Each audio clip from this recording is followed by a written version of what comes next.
Fim de ano é sempre tempo de recordar o que passou. E por isso o Sempre Feliz resolveu fazer uma retrospectiva diferente. Nós vamos falar sobre os fatos marcantes dos últimos 10 anos. Afinal, como eu já disse, a Rede Super e o Sempre Feliz comemoraram 10 anos agora, em 2012.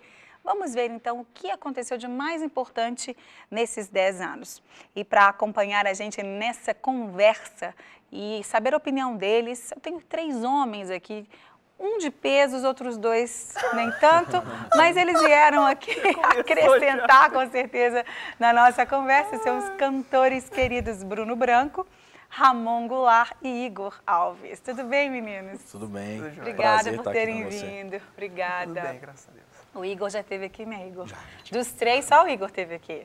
Vocês dois de primeira vez. Primeira vez. Que bom. Terminar o ano assim com novidade. Muito bem-vindos, obrigada por terem vindo mesmo aqui no nosso último programa, um programa especial de fim de ano.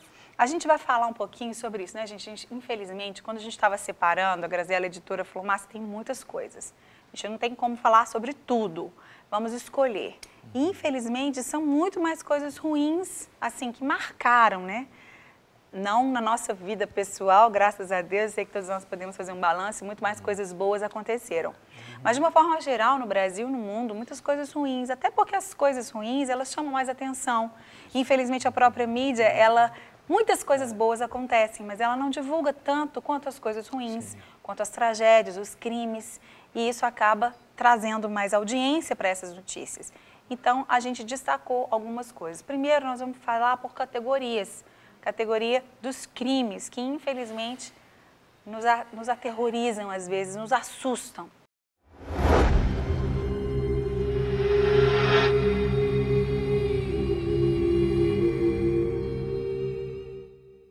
Em 2002, a jovem de classe média alta Susana von Richthofen planejou, junto com o namorado e o cunhado, a morte brutal dos próprios pais para ficar com a herança. Em 2010, eles foram condenados por duplo homicídio.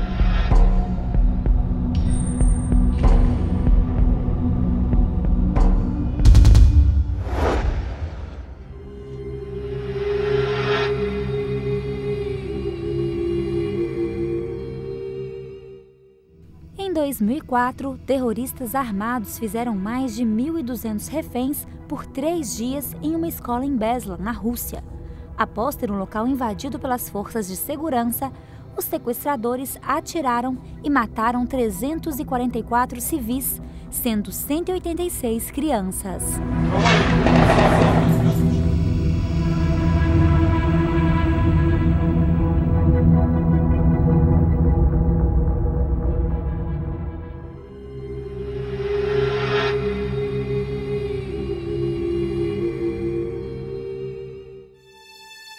Em 2005, o brasileiro Jean Charles foi assassinado pelo Serviço Armado de Londres, no metrô da cidade, após ser confundido com um terrorista.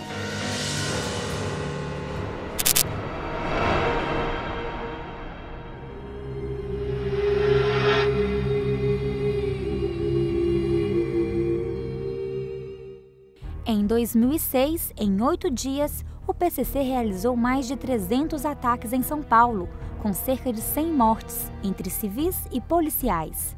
Isso aconteceu após a tentativa da polícia de isolar os principais líderes criminosos em presídios de segurança máxima.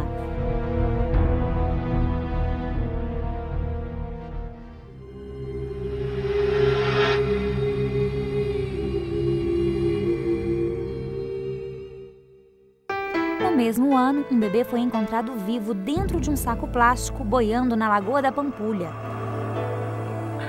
Hoje, a menina vive com a família adotiva. A mãe foi condenada a 9 anos de reclusão por tentativa de homicídio qualificado e hoje está em liberdade condicional.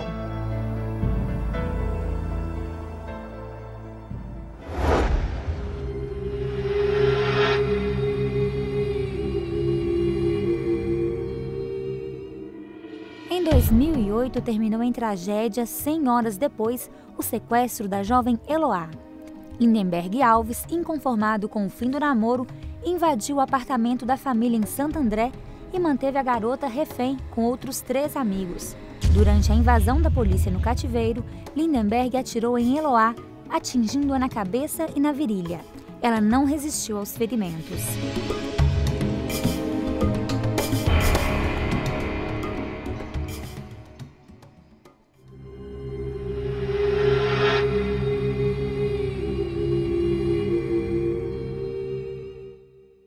No mesmo ano, Isabela Nardoni, de 5 anos, foi atirada pelo pai e pela madrasta da janela do 6º andar do apartamento da família em São Paulo.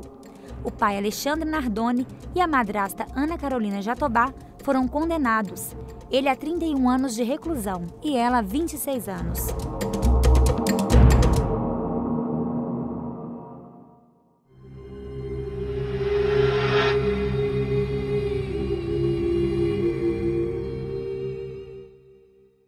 O goleiro Bruno passou a ser notícia em 2010, quando a polícia de Minas recebeu denúncia anônima que apontava o desaparecimento de Elisa Samúdio, ex-amante e mãe de um filho do jogador. Investigações apontaram que Bruno, amparado pelo amigo Macarrão e uma rede de cúmplices, teria planejado o sequestro e morte da modelo de 25 anos. O corpo nunca foi encontrado. Até hoje, 2 envolvidos foram julgados. Macarrão, com 15 anos, por sequestro e morte, e Fernanda Castro, ex-amante de Bruno, há 5 anos em regime aberto. O goleiro Bruno deve ser julgado em março de 2013.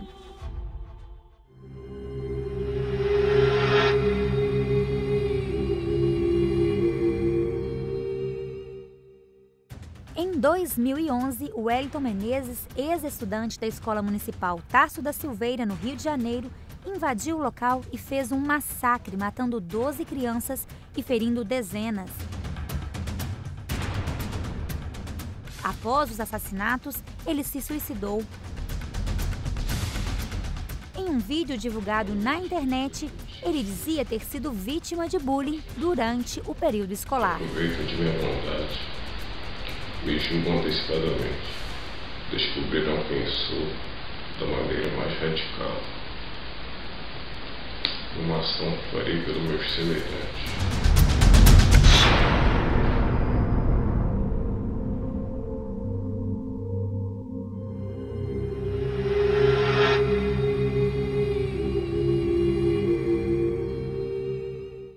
O massacre em uma escola de Newton, em Connecticut, matou 26 pessoas, 20 crianças com idades entre 6 e 7 anos e 6 adultos.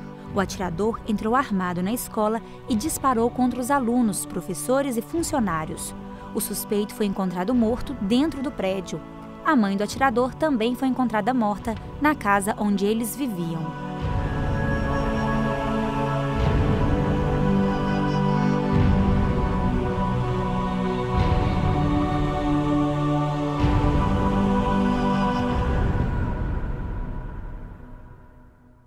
Tudo só reflete o que a gente vê todos os dias, Márcia, a falta de Deus na vida dessa turma. É verdade.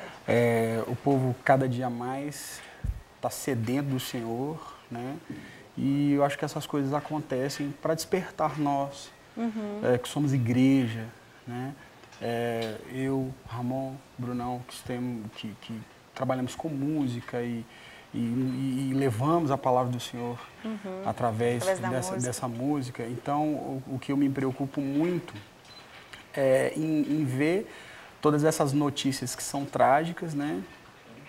E às vezes estar de mãos atadas, sem saber o que fazer, né? Somente lamentando. Então, a minha oração todos os dias é que Deus use a nossa vida, o nosso ministério, para que essas pessoas possam ser saciadas pelo Senhor e deixem esse sentimento de vingança, de maldade sair do coração. Exatamente. É maldade, verdade, né? é verdade. É maldade.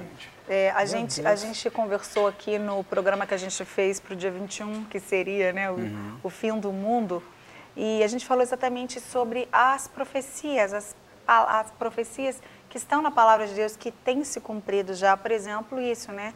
Filhos contra pais, pais contra filhos, o amor se esfriaria. Então a gente vê assim, coisas absurdas que a gente fala, meu Deus, como o próprio pai matar o filho, a filha matar os pais, quer dizer, o pai e a mãe. e tantas outras coisas que a gente não citou, mas que já aconteceram, que a gente ficou estarrecido. Ou seja, realmente, em resumo, é a falta da presença de Deus. Do amor, né? Falta do amor. A violência, né? Eu acho que a violência, ela reflete muito todos esses casos, seja dos terroristas, do caso da Suzane. Você vê a violência, e a violência, eu acho que ela é a expressão mais forte, né, da falta do amor. Então, quando você não se sente amado e quando você não ama, você está sujeito à violência, seja violência doméstica, né, a própria violência verbal, no trânsito, né, que a gente vê. O Exatamente. próprio crime da escola lá em Realengo, no Rio, né? A gente viu que o relato do cara é porque o cara sofria bullying na infância, né, e tal. E, de repente, o camarada pega uma arma e vai e mata um monte de criança, cara. Então, para nós, é inconcebível, né? A gente não consegue entender. A única maneira que eu entendo, cara, é a falta mesmo de Deus, de um abraço do Senhor, assim, sabe? De alguém num cara desse, assim, sabe? Porque para chegar ao ponto disso... com certeza, a gente vê esse caso que você citou, do massacre das crianças lá em Realengo. O cara, né, o assassino, ele era uma pessoa ferida, muito ferida. Ferido de alma, né? Ferido na alma. E muitas dessas pessoas, com certeza, a criação, por isso eu falo sempre, a nossa responsabilidade como pai e mãe é muito séria. Porque lá na frente isso vai refletir de alguma maneira. Se ele não se sentiu amado, se ele foi preterido pelo irmão, por causa do irmão, se alguma coisa aconteceu que feriu, aí é uma brechinha. Quando há algo que venha pulverizar aquela situação, ele vai e complica e age de uma forma que ninguém nunca imaginava. Então, a nossa responsabilidade é muito grande como pais, de criar os nossos filhos saudáveis, com autoestima bacana, sabendo que eles são, que nada, como aquele menino que matou a Eloá. Quer dizer, porque ela não queria mais namorar com ele e ele acabou com a vida dela. Isso, na verdade, é algo que lá dentro dele já estava ali, né? Gente, vamos mudar de assunto. Não sei, não. Vou falar uma coisa que eu posso falar.